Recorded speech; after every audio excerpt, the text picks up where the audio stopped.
ईश्वर ही है और है कौन।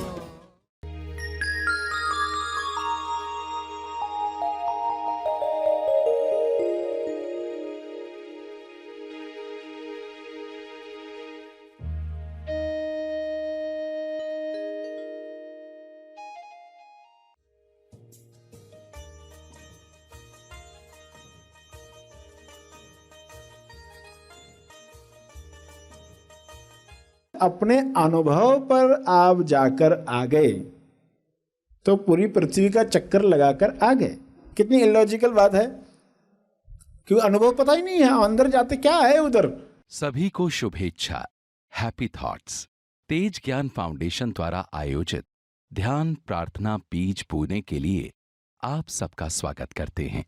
रोज हम सब मिलकर प्रार्थना करते हैं ताकि हम खुद भी स्वस्थ रह पाएं और जो बीमार हैं उन्हें भी हम अपनी प्रार्थना का बल पहुंचा पाएं। तो आइए ग्रहणशील रहते हैं और इस प्रार्थना का लाभ लेते हैं। सभी प्रार्थना करें विश्व शांति के लिए, स्वास्थ्य के लिए, सच्चे ज्ञान के लिए।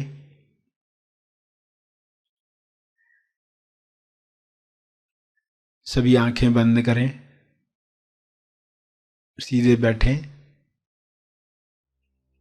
पूरे भाव के साथ प्रार्थना की मुद्रा में बैठें।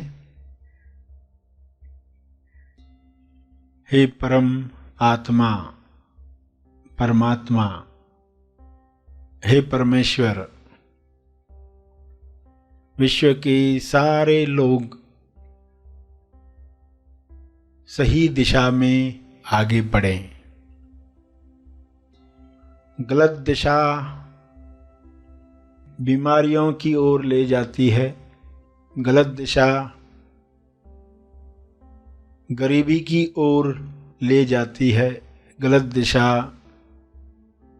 हिंसा की ओर ले जाती है। सबको सही दिशा मिले, सही दिशा के साथ सभी संतुष्टि भरा जीवन जिएं, परम संतुष्टि सबको मिले।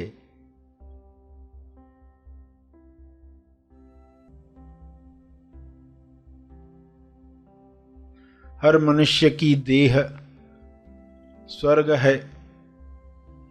इस देह में जीने वाला आनंद प्रेम को महसूस करे, ये संभव है, सबके लिए संभव है।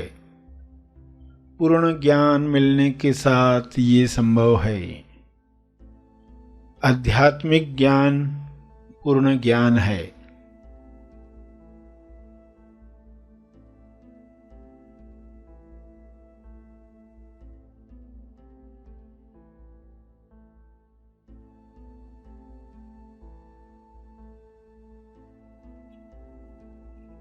सांसारिक ज्ञान, विज्ञान, आध्यात्मिक ज्ञान पूर्ण ज्ञान के साथ हर मनुष्य भाईचारे के साथ बांटकर प्रेमानंद मौन के साथ जिएगा।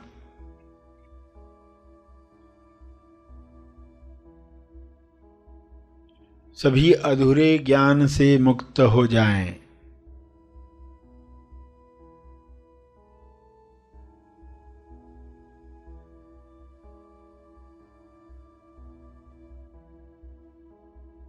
सभी बीमारियों से मुक्त हो जाएं।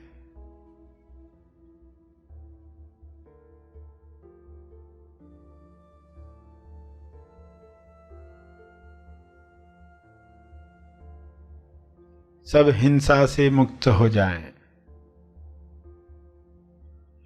अधूरा ज्ञान जड़ है, अर्ध बेहोशी जड़ है। यह बेहोशी टूटे, ये बंधन खुले, इंसान स्वयं देखे मैं कौन हूं।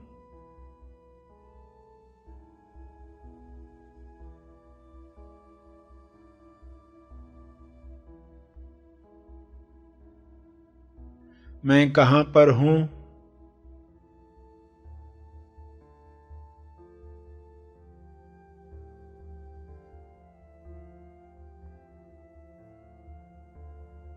मैं क्यों हूँ,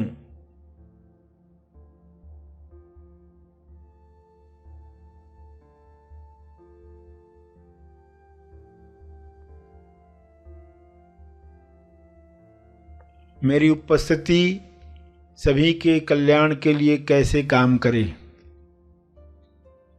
मेरी प्रार्थना सभी के मंगल के लिए काम में आए।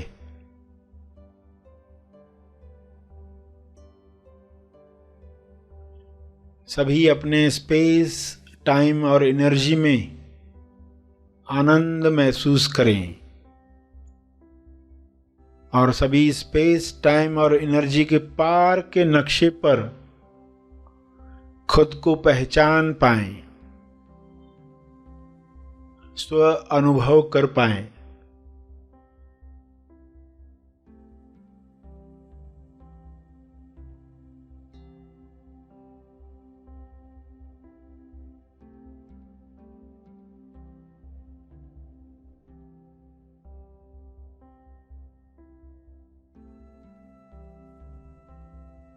सभी को आत्मा बोध हो, इसी बोध से सभी कर्म करें, जिम्मेवार बने। सहज कर्म सभी के मंगल के लिए किए गए कर्म, सबके लाभ में मेरा लाभ, सबकी खुशी में मेरी खुशी। इस तरह सभी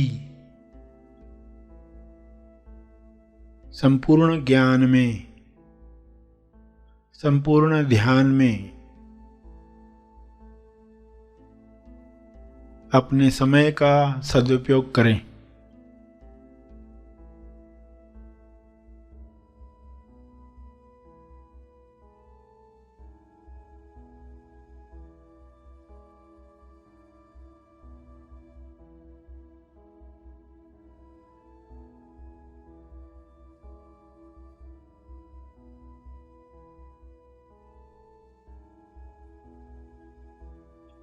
सभी को ऊर्जा मिले, सभी को स्वास्थ्य मिले।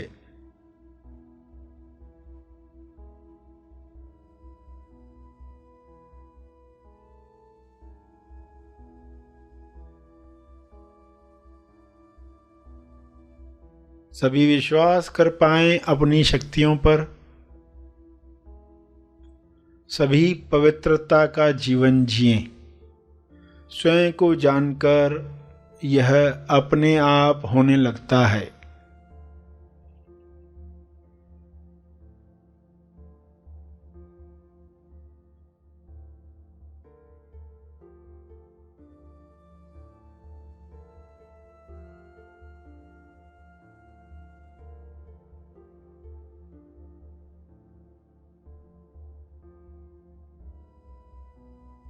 अपने शब्दों में प्रार्थना करते रहें।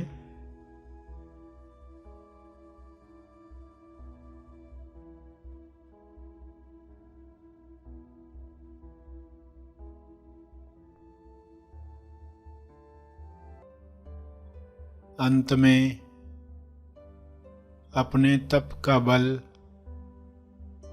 जो बल अर्जित किया है आपने ध्यान से, प्रार्थना से, समझ से, वह अर्जित बल सबको लाभ दे।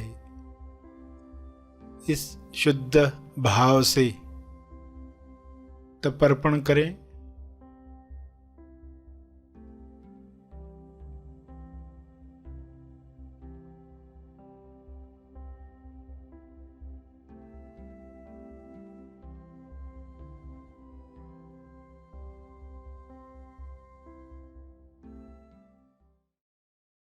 सभी धीरे धीरे आंखें खोलें।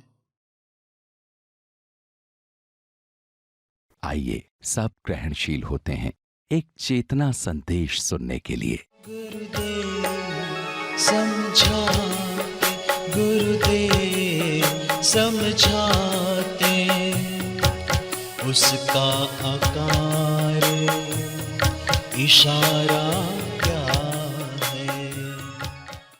तो उस कहानी में आप जानते हो कि कार्तिकेय है, उसका भाई है, तो पूरी दुनिया का चक्कर लगाने गया। शर्त रखी गई थी ना, पूरी दुनिया का चक्कर लगाकर जो जल्दी आएगा। गणेश ने क्या किया, अपने माँ बाप के ही चक्कर लगाए, अपने माँ बाप के चक्कर लगाए, यानी शिव पार्वती, वही चीज जो हमारे अंदर है, वही शिव जो हमारे अंदर है। अगर गणेश अपने अंदर जाकर बाहर आया होता तो भी वो हो गया था, पर लोग नहीं समझ पाएंगे। ये कहानी में बताया गया, इतना चक्कर लोग जो तीर्थों के लिए जाते हैं, पूरी दुनिया के चक्कर लगा कर आते हैं, ये सब करने की जरूरत नहीं है। बोले अर्थ नहीं मालूम तो बेचारे भटक रहे हैं। अभी फलां जगह पर दर्शन के लिए जाना है, फलां जगह पर जाना है, फलां मूर्ति के दर्शन नहीं किए तो वो अधूरा हो जाएगा दर्शन, तो चलते रहता है। अरे समझा ही नहीं, गणेश अपने अंदर जाकर भी, क्योंकि शिव वही है, पार्वती वही है, वहीं चक्कर लगाकर आया होता तो भी बात हो गई। मगर दिखाने के लिए वो शिव और पार्वती के चक्कर लगा रहा है। तो बताने का क्या अर्थ है, अपने अनुभव पर आप जाकर आ गए तो पूरी पृथ्वी का चक्कर लगाकर आ गए। कितनी इलॉजिकल बात है, क्योंकि अनुभव पता ही नहीं है, अंदर जाते क्या है उधर, उधर कुछ दिखता है, अंधेरा ही अंधेरा है। मगर ये अंधेरा किस प्रकाश में दिख रहा है, अंदर अंधेरा ही अंधेरा, ये दिख रहा था ना तुम्हें, अंधेरा ही अंधेरा तुम्हें दिख रहा था ना, तो किस प्रकाश में दिख रहा था। ऐसी क्या चीज थी अंदर जो ये जान रही थी कि अंधेरा है, वो रोशनी जाननी है, उस रोशनी में स्थापित होना है, ये सही स्थापना है। हर कहानी ने आपको बताया कि गणेश को पैदा किया गया, शिव शक्ति ने गणेश को पैदा किया। फिर आगे चेन शुरू हुई, अब इतने इंसान बन गए। सबसे पहले बना गणेश, यानी गणेश पुल है, इंसान और भगवान के बीच में ब्रिज है, पुल का काम करता है। पुल का इस्तेमाल किया तो परमात्मा मिलता है, अष्टविनायक को इस्तेमाल किया तो परमात्मा मिलता है। अगर सही अर्थ समझ में आया तो आप घर बैठे भी अष्टविनायक का दर्शन कर सकते, वरना सब घूम कर आए, हर जगह जाकर आए, फिर भी अष्टविनायक को नहीं जाना, फिर भी अष्टमाया में उलझे ही रहे। अष्टमाया यानी 8 अंगों वाली माया, मैं मेरा मुझे, तू तेरा तुझे, वह उन्हें। आपने 8 शब्द सुने, कैसे हमारे अंदर ये माया है और असुर जो है किस तरह काम करते हैं। तो गणेश के हर चेहरे के साथ अष्टविनायक यानी 8 गणपतियां स्थापित की गई है। तो हर कहानी में क्या दिखाया गया, एक राक्षस था, शिव जी भी लड़ नहीं पा रहे थे, गणपति को बुलाया गया, उन्होंने मार दिया। तो ये त्रिपुरासुर है। त्रिपुरासुर है, 3 पार्ट है उसके, यानी हमारा तोलू मन। तोलू मन की बात है, जब भी राक्षस की बात है तो वो तोलू मन की बात है। तोलू मन किससे भरा हुआ, किन 3 चीजों से भरा हुआ है, वो इच्छाओं से भरा हुआ है। कितनी सारी इच्छाएं जगती रहती है, खत्म होती दूसरी जगती है। तोलू मन किससे भरा हुआ, मान्यताओं से भरा हुआ, मानकर बैठा है, ये दिन पर ये खाया तो फला भगवान नाराज हो जाएगा, इस तरह शनि देवता नाराज होते हैं, इस तरह प्रसन्न होते हैं। ऐसी मान्यताएं कूट कूट कर भरी है। लोग उस तरह के वस्त्र पहन नहीं पाते इस दिवस को, उस दिवस पर बाल नहीं कटवा पाते, इतनी मान्यताओं से भरा हुआ, ज़्यादा हंसेंगे तो बाद में रोना पड़ने वाला है, ऐसी ऐसी मान्यताएं रखकर वो हंस भी नहीं पाते। हंसते भी तो अंदर डर रहता है, ज़्यादा हंस रहे कुछ गड़बड़ ना हो जाए। तो मान्यताओं से भरा हुआ मन है और विकारों से भरा हुआ, गुस्सा है, कंपैरिजन है, ईर्ष्या है, द्वेष है, नफरत है, इलविल है, मत्सर है, ये सब चीजें जो भरी हुई है, अहंकार है, डर है, ये सब चीजों से भरा, यानी विकारों से भरा, ये 3 चीजों से भरा हुआ त्रिपुरासुर। और फिर गणेश उसको मारते हैं, यानी क्या करते हैं, तोलू मन की मृत्यु।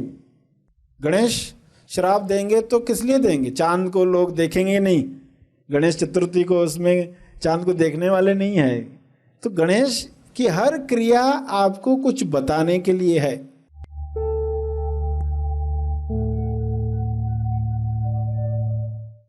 प्रार्थना और मार्गदर्शन का सभी ने लाभ लिया। आइए यहीं पर समाप्त करते हैं, कल फिर मिलेंगे। तब तक के लिए धन्यवाद। Happy thoughts.